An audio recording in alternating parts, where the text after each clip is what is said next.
All right. Hello, everyone. I am Adrienne Tacke. I'm based in Las Vegas.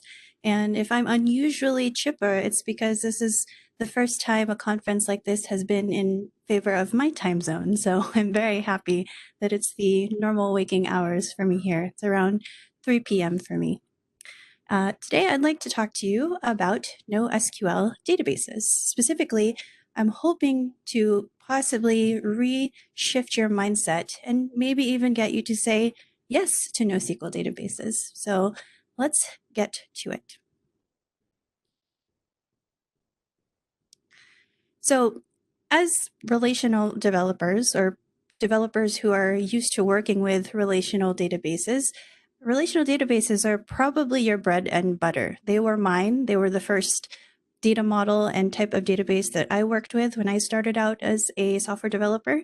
And that's kind of just what we used, right? We didn't really have a need for anything else, or we probably didn't learn anything else. And so along with that, all the other parts of it kind of became second nature. SQL is your jam, joins were necessary, data is relational. That's why they're called relational databases. And for the most part, they work, kind of, but they worked. So when this new kid around the block came in called NoSQL, they're probably just like me, like, what is it? Why would I need this? What exactly is NoSQL? And to that, I say you're completely justified. I mean, it's been used in so many different ways. It's been interchanged in different ways. We call it NoSQL, non-SQL, or non-SQL, however you like to say it, non-relational SQL, not only SQL. So with all of these different definitions and variations and mutations of what we assume NoSQL is, it's not really hard to see why a lot of people are not distinct and clear about what is a definitive NoSQL database. And so, but this is not a problem because there are different permutations of it. So keeping this in mind, I like to think of it this way, at least in contrast to what relational developers think of. And so NoSQL is basically a different way of storing and modeling data than the regular form that we are used to. Now, keep in mind, these databases, the notion of NoSQL databases, they've actually already existed for quite some time. In fact, they already were around in the 1960s, but it did not gain popularity and surge into tech buzzword land until about the late 2000s, when costs of storage have dramatically increased. And that makes more sense because, as we'll see in a bit, NoSQL databases have some characteristics that make it more pragmatic for storage to cost way less than what it did before. So if not tabular data, then how do we model it? What do? We're used to our nice structured tables and joins and foreign keys. How else would we model this kind of data? Well, there are 4 different ways, 4 common ways that you would find that are related to NoSQL and NoSQL data models in particular. So the first is the document store. So this is where you can store data in hierarchical ways, and they're stored within JSON-based documents. I think I work for one that you may know. It's called MongoDB, but there are others. The second form of a data model for NoSQL is the key value store. So this one, at least when I first started learning about all the different models, was a little bit more self-explanatory. They're literal keys and values, and you would use these keys to quickly query any of the data that you may need. And it's so fast because you would probably hash those keys to be able to get it quickly. So think your Redises, your RocksDB, your Apache Ignites. Next, there's the wide column store. They might be interchanged with columnar stores. I always say that incorrectly. I always get self-conscious when I say it because I think I'm saying it wrong. But I'm going to say wide column store. And this is where related data is stored as a set of nested key value pairs within a single column. So for me, when I first read that and even saw some of the diagrams, that didn't really make sense to me. But what did make sense to me is if you imagine, let's say you had a customer column, and within that column, you actually had two things like name or address, some sort of related data that you would want to query together. Now you might have another column with completely different data, but is related to that person or that row ID. And let's say you have a product column that could include the item and the price. So in the wide column strategy, you would then be able to query either via user ID or something which would equate to the row of that table, but be able to quickly get the actual group of data that you need in this wide column store. So these are your ScyllaDBs and your Cassandras. And finally, there are the graph store models. So this is where we store data in nodes and edges. So nodes store the entities, the nouns, the people, the places, the things of the data that we're capturing. And the edges store the relationships, or I like to call them the verbs of what is related among these things, these entities. So these are your Neo4j's and your Janus graph. So keeping in mind that these are a different way of modeling data and that they have a different approach to storing data, naturally, the next question that usually comes to mind when we start discussing this is, all right, so are NoSQL databases better than relational databases? Well, technically, I'm paid to say yes.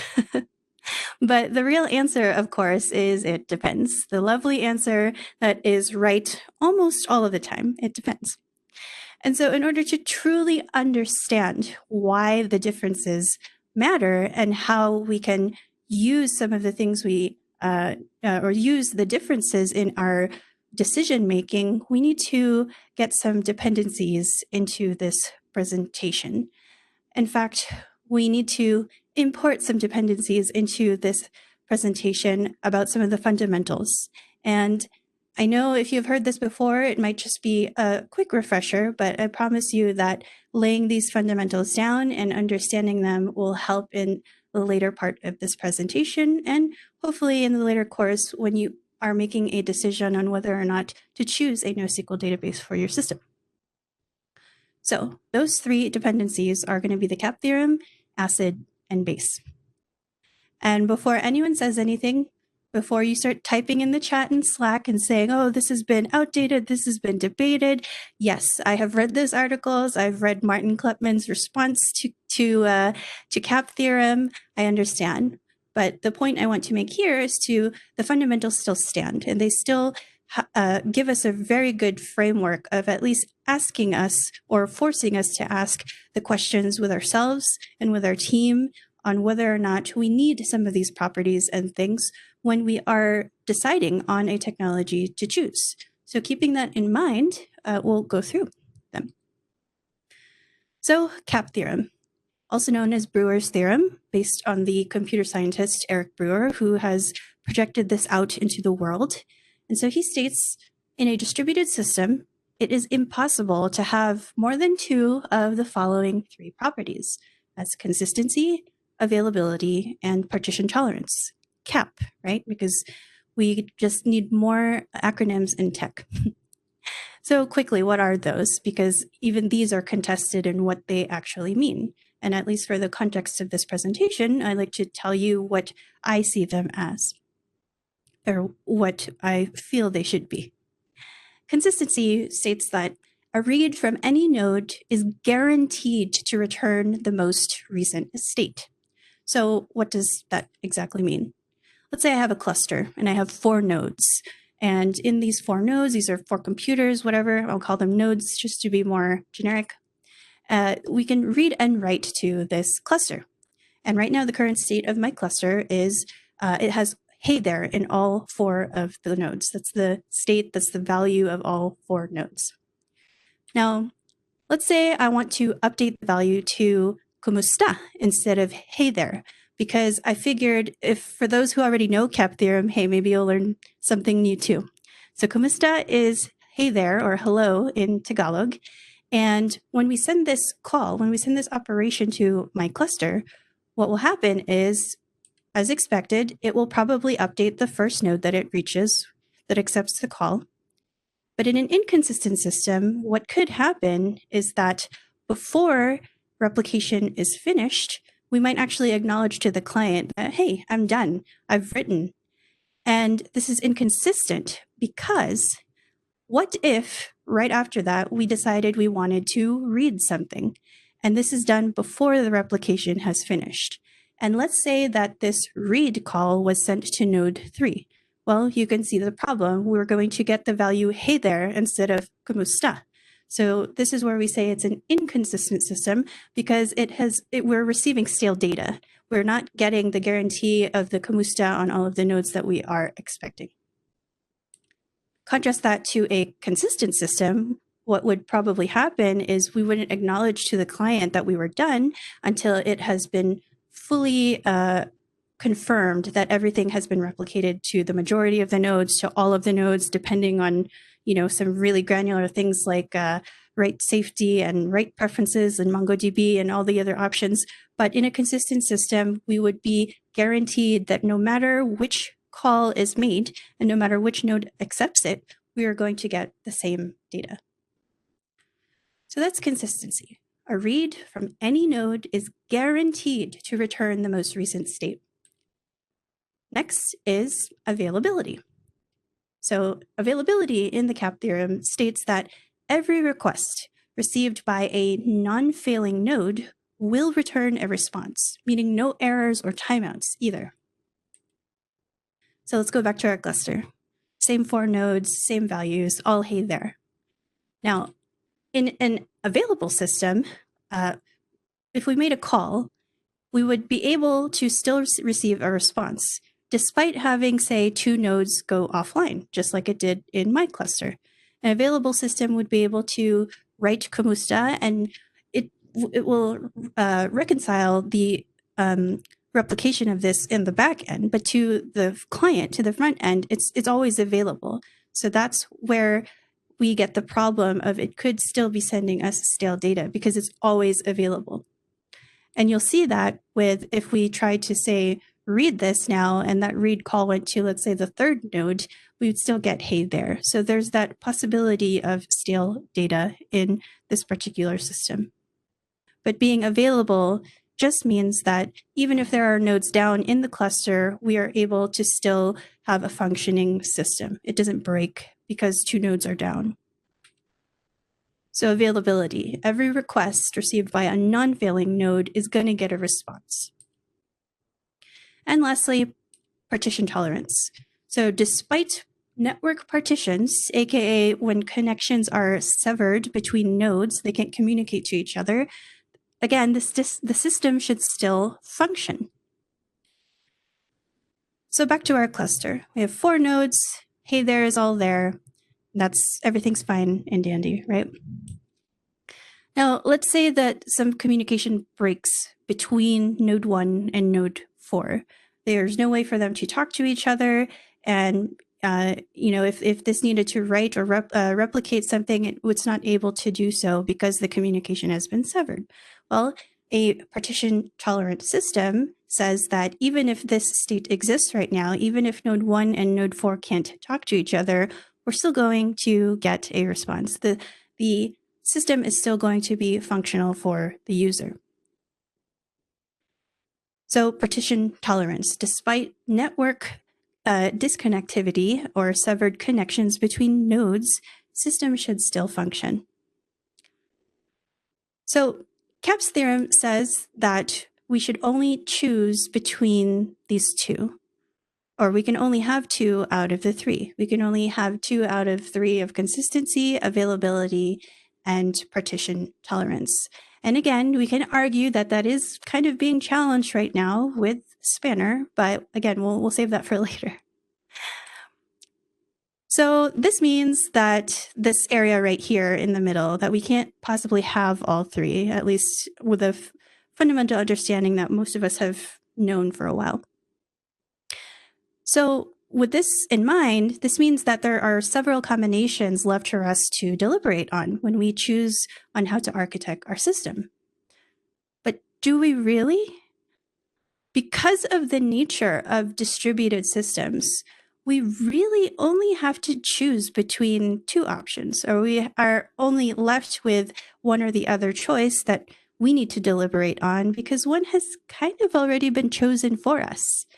So One of the logical fallacies of distributed computing is that the network is reliable. You'll even see here it's listed as on the official Wikipedia of fallacies of distributed computing. It's number 1 on there, that the number 1 fallacy is the network is reliable. Networks are not reliable. They go down many times. It's unexpected. I know many of you have probably encountered some sort of issue with a video call. Networks are unreliable. And so because we understand that network failures will occur, and they will at some point happen to our system, it's a given. We must tolerate partitions in a distributed system. So this is why I say partition tolerance is an automatic choice. It's not left to us. If we're going to work with distributed systems, it is chosen by default for us. So now we're left with 2 options, right? Do we choose partition tolerant consistent systems, or do we choose partition tolerant available systems? In other words, which one are we willing to sacrifice, consistency or availability? In partition tolerant consistent systems, obviously we're sacrificing availability. But here, if we choose a system like this or build a system like this, when consistency cannot be ensured, we will probably get errors or timeouts. And in this kind of system, that should be acceptable because we care more about the data integrity rather than the availability of our system.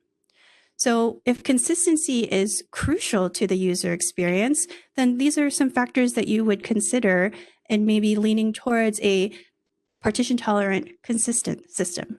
So you have to decide, are errors okay to show to the client or are they not? Is consistency literally the thing that matters most in this application or is it not? And that's why the example of financial transactions or financial applications kind of uses this, because we all want to make sure our money is in our bank accounts and it's the right amount. Now, if we go the other direction, we say consistency is not really too important. Availability is way more important in our application, in our system. Now, we may not get errors or timeouts, but the problem here now is that the data you receive could be outdated. So even though it's always on, always available to the user, what's more important in these systems is that data accumulation, the amount of processing and writes that you're able to do on this system, is more important than data integrity. So in these cases, it's where eventual consistency is acceptable. It's where everything does not have to be the same mutual state, correct at the same time. It's if this is at some later point, it gets to the right state, that's okay. And so these are some of the things that you have to consider when you are deciding between these kinds of trade-offs. And one last thing to note about this is that, so when we learned about this, or maybe if you're hearing about this for the first time, it might seem like these are these very binary design decisions, right? You have to sacrifice full availability. You have to sacrifice full consistency, and that's absolutely not the case. In fact, Eric Brewer himself came back, some years later and was like, it's not really that rigid.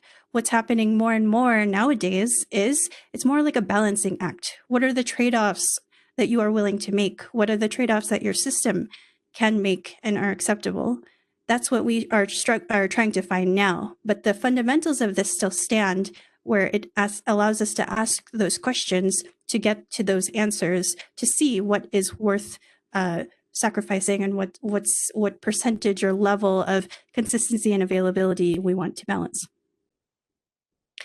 So the funniest thing about this is that while I was, finishing up my slides on this and talking about consistency and availability and making sure all my animations are sparkly smooth, at around 8:35 p.m. last night, I used slides.com to create my slides. I used to use Reveal.js, which is the open source project that this is based on, but it got way too tedious.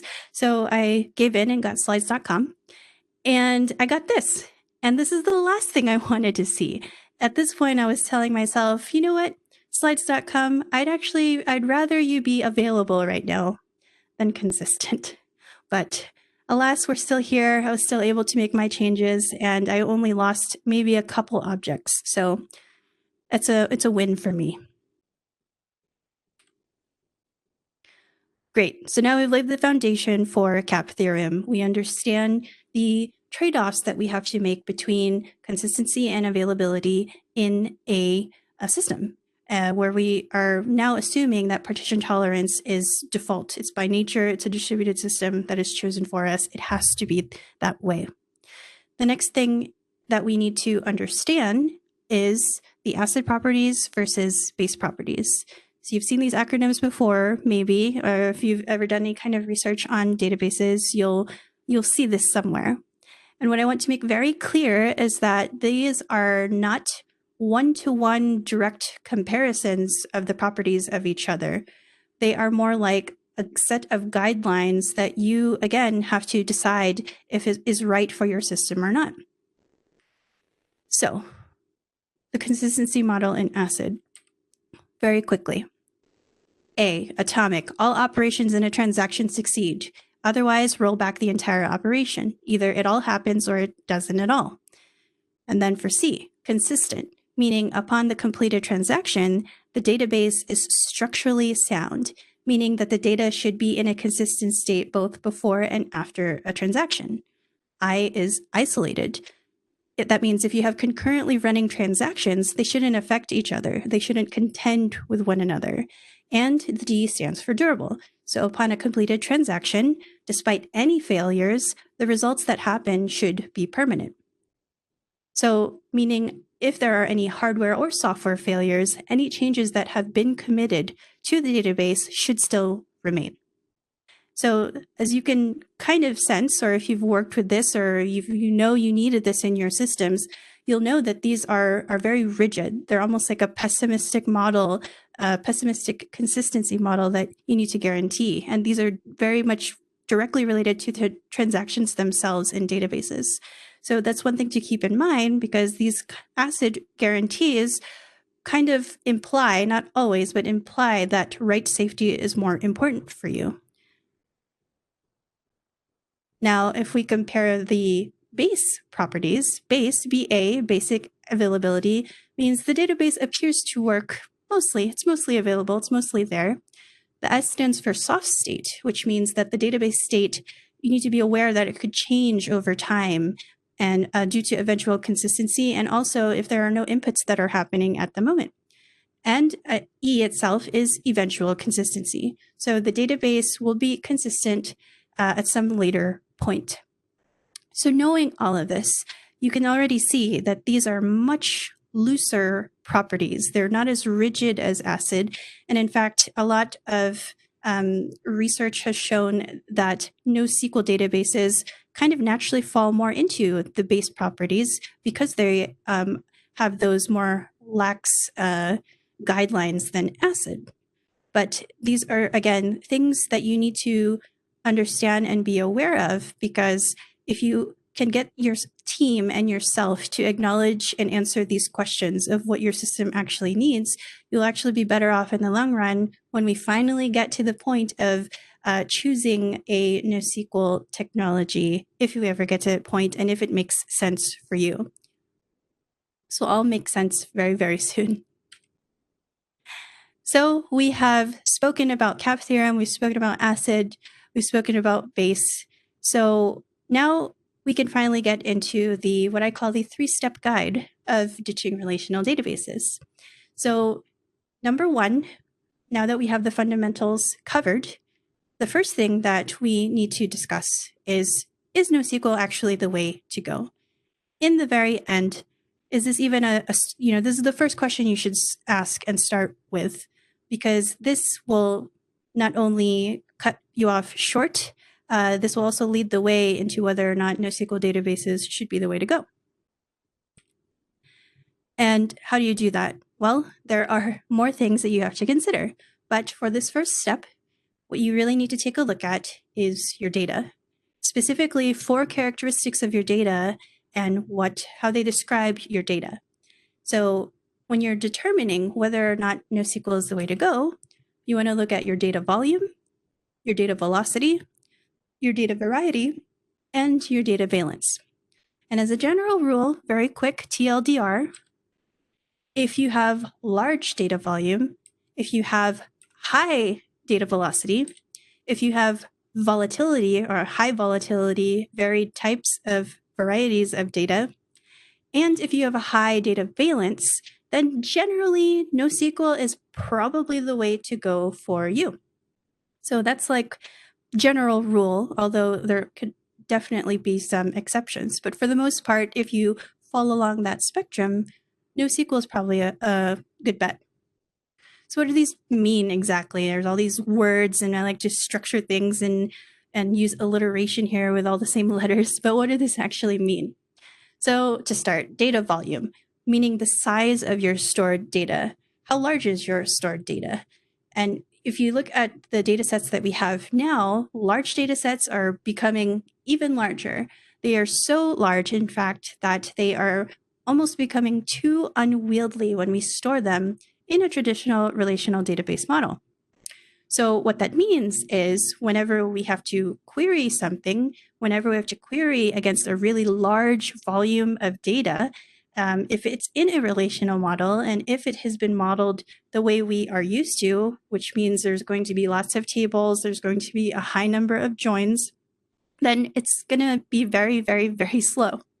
So it's not a fault of relational databases themselves, but rather the data model.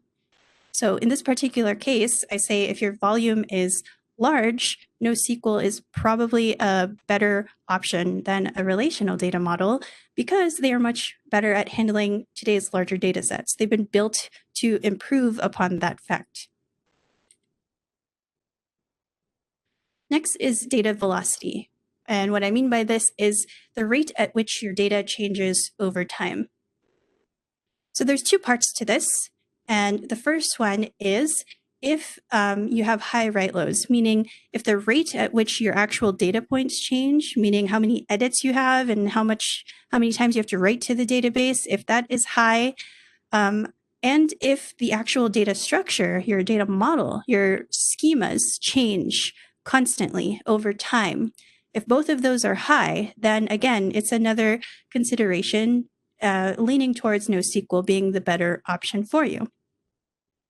Think about it.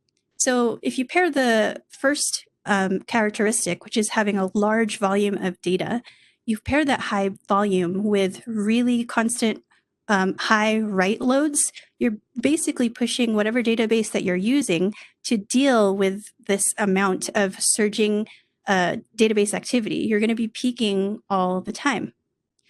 And then when you talk about the data structure, you have the changes that occur over time. And this can happen for many reasons. Businesses move fast, organizations acquire data acquisition is experimental. You realize that the model you had was not correct, or maybe you have new things that you need to capture.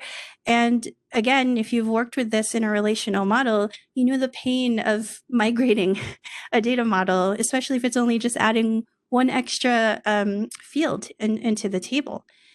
With all of these, you have to consider that if you have these characteristics, if you have large volumes of data that you're dealing with, if your velocity is high, meaning you know you have a lot of writes and you know that your data model is changing constantly, you almost require a database that is optimized for the high write loads and for the flexible data models. Those are two things that a relational database is not usually prepared to handle, and even more so if they're not properly tuned. So it's not saying they're absolutely not possible. It's just saying NoSQL databases have been built with this in mind. And so for that, if you do have high velocity, then NoSQL is probably a better way to go. Thirdly, data variety. If you have high data variety, meaning the types of data that you are storing is super varied, it's all over the place, it's not homogeneous at all, then again, NoSQL is probably the way to go.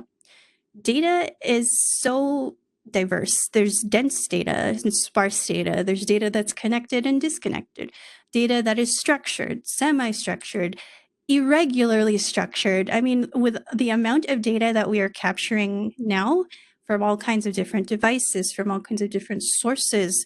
There are just so many different ways that the data can come in.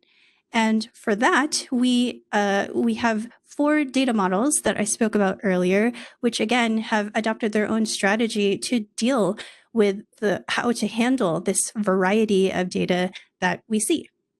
And I know that there are databases that can accommodate, say, JSON, for example, but they're kind of always built as an afterthought.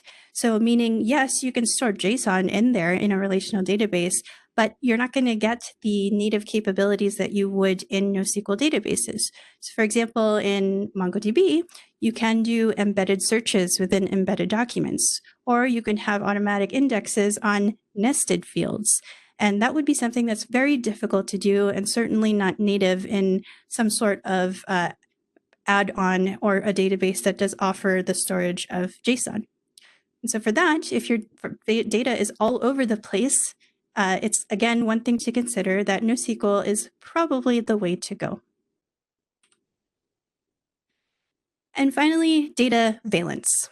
So here I have it as connections that exist within your data. It's the ratio of connections that exist within your data compared to the total number of possible connections. So when I first researched this and was learning about this, I'm like, that doesn't make any sense to me. So I hopefully these things will help. So fun fact, Latin root of valence is the same as value or valere, which means to be strong, to be powerful, influential, or healthy. Now, when I think about this in different spaces, I think it starts to make more sense. In chemistry, valence is the combining power of an element. In psychology, valence means the intrinsic attractiveness of an object. And in linguistics, it's the number of elements that a word combines. So keeping those kind of parallel definitions of it in the context of data, valence is the tendency of the individual data to connect, as well as the overall connectedness of the data set itself. And if that still doesn't make sense, because I know it took me a while, the explain like I'm 5 version is the higher the valence on your data set, the more connections there are within your data. That's as simple as I could put it. If you have a better one, Slack me. So keeping that in mind, knowing, hopefully understanding what valence means, over time, the data that we collect, especially if we are a data-heavy company, it can become very, very dense. We collect a lot of data over time, and it can become very, very complex. And when we continue to aggregate all this data and run all of these analytics on it, it can become way more unevenly connected, meaning the relationships between them can kind of be like 5% connected, but then this one could be 25% connected.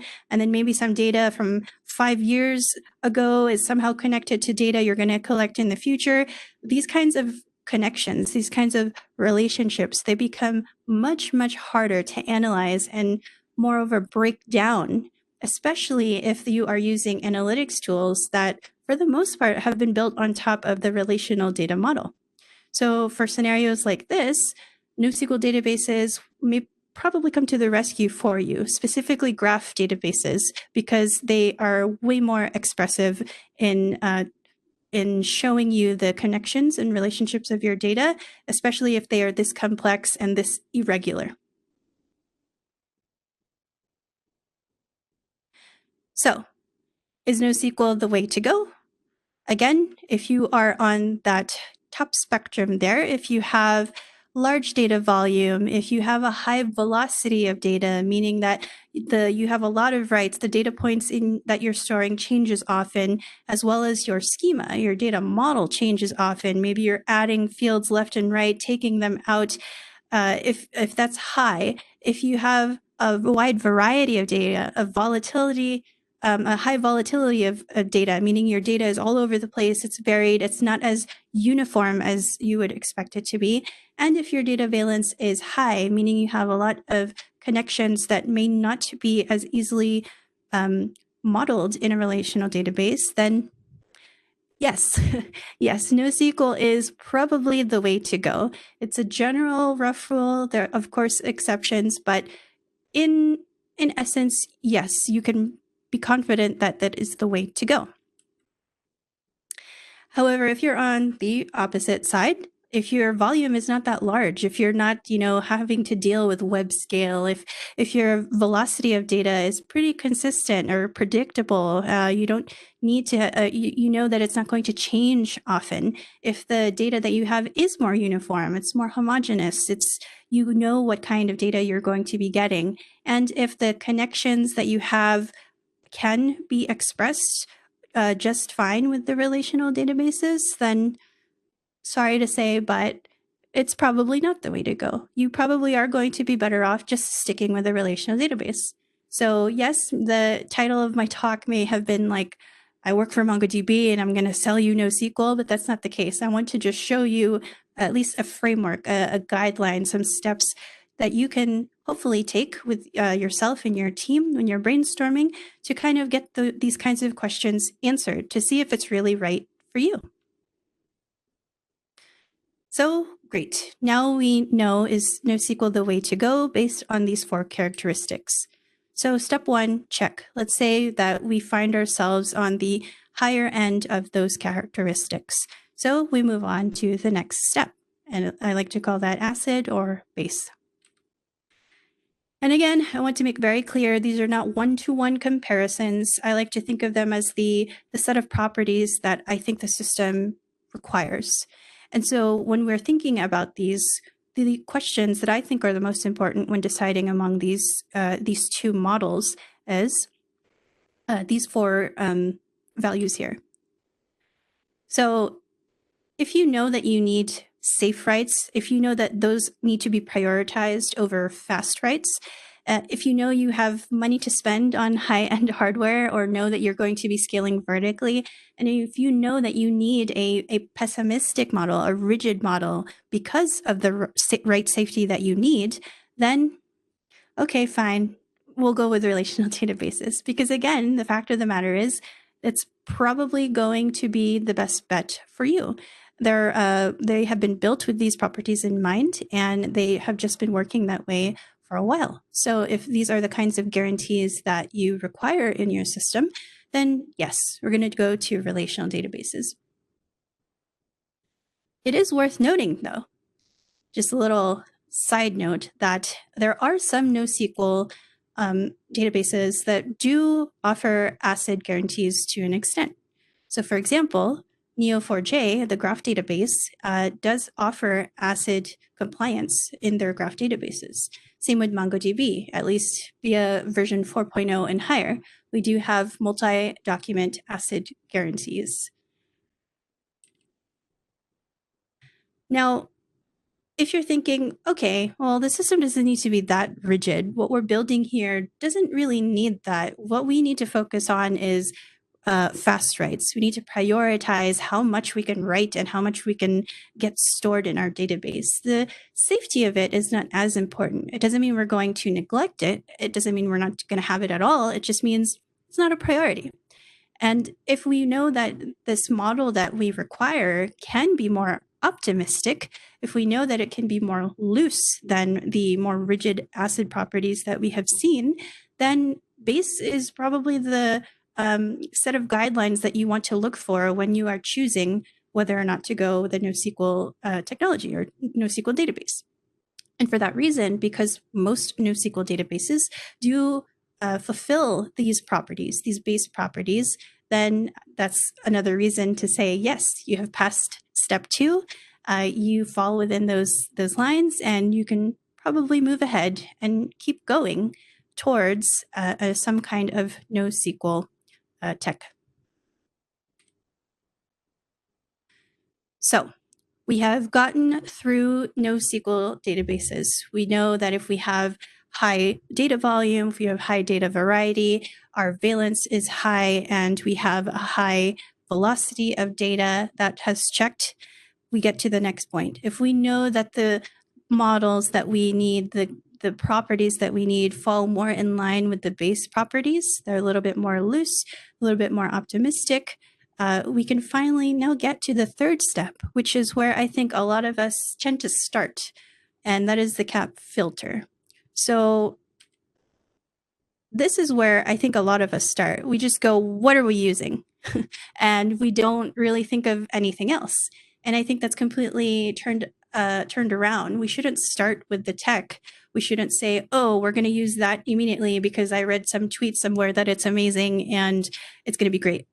I don't think we should start that way. I think that if we have gone through the first two steps of asking ourselves, of really truly understanding what our system requires, by the time you get to this step, then it should almost be very, very quick. Because if you know that you need a partition tolerant consistent system, for example, then you can start to narrow down the available systems that fulfill that.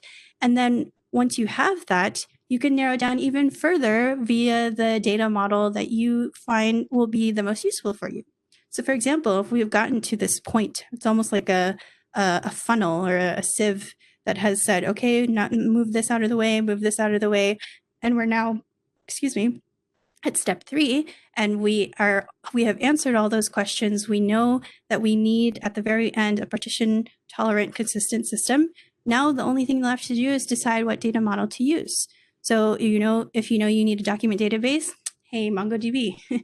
I think it's a great choice and maybe a little bit biased, but that's something that is, I think, a little bit easier to go through versus starting with MongoDB, then researching everything else, and then finding out, oh, this doesn't have something that we need or some other characteristic. Or let's say you needed some kind of key value store, then you would go to Redis.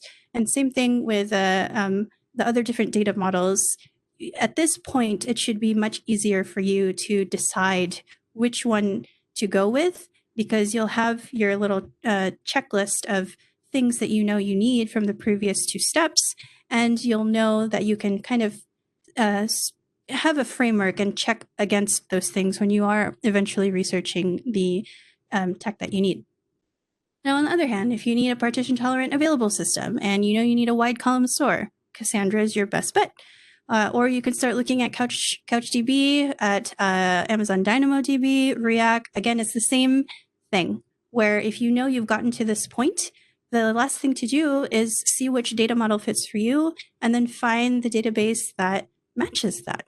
So at the end of this 3-step guide, what I have hopefully shown here is that it's not necessarily a foolproof way to say this is the right tech that we're going to use. Not at all. This is more of a framework, almost an exercise for your team to be able to say, do we know the answers to these questions? Do we know what we truly need? And do we know that we're not going to be biased or swayed any one way because of superfluous reasons? If we can answer the questions in step 1, which is our data volume high, velocity high, valence high, variety high, then you can be a little bit more confident that whatever NoSQL database you end up choosing, it's going to work for you. Same thing, you kind of just filter it down even further.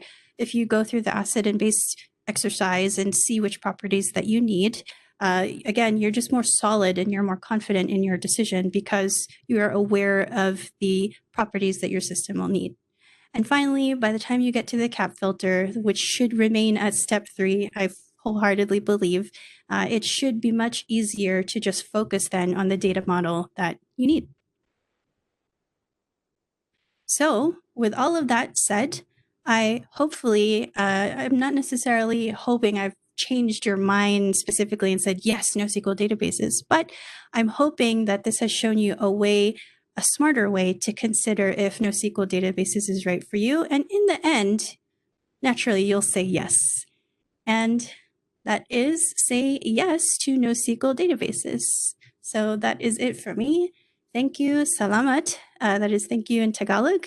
And that is it for me. I'll be checking out the Slack. If you have any questions, we'll post the link to my slides there. Thank you for your time, and I hope you enjoy the rest of the last day of NDC Sydney.